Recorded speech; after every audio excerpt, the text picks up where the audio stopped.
Ես հիմա չեմ խնայում բառերս, որովհետև պիտի գան ու հասնեն քեզ։ Հիմա մանկանաչ քերով եմ նայում այս աշխարհին, որտեղ մի ծերատ ձմեռ երազանքի մեծ պատառ է ինձ բաժին հանում, եւ ամեն վայրկյան վայելում եմ օրհնությունդ։ Ու որքան էլ անգույն տեսիլներ է բերում այս եղանակը, դու քո թեթև ձեռքով թափ ես տալիս ուսերիցս օրերի փոշին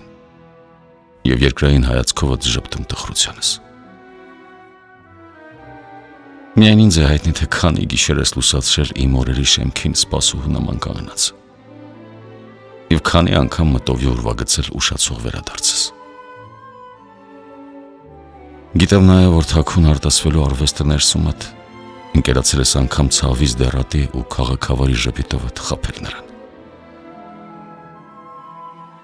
Ինձ փրկելու համար դու քեզ ես վնասել, մայրիկ։ Երևի գիտեիր, որ լայն շարժումներիս համար այս աշխարհը չափազանց նեղ է։ Ու ինձ ճնշող հարցեր տալու փոխարեն օգնեցիր վերընթերցել այդ ջերմ անցյալիս, որոնք այդպես էլ մնացին դարակներում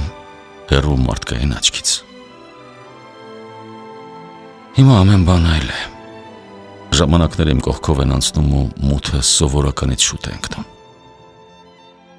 Անմահները գնում են հայտնի չէ ուր, իսկ ապրողները նրանք պարզապես վատնում են կյանքը գիշերներ ծեփելով դեմքին արևի։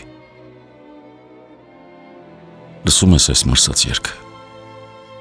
Այստեղ իմ տարեգրությունն է, որ աղոթքով եմ բուժում ու փրկում հավատս ավերումից։ Ես հիմա ավելի քան մոտ եմ իրականությանը։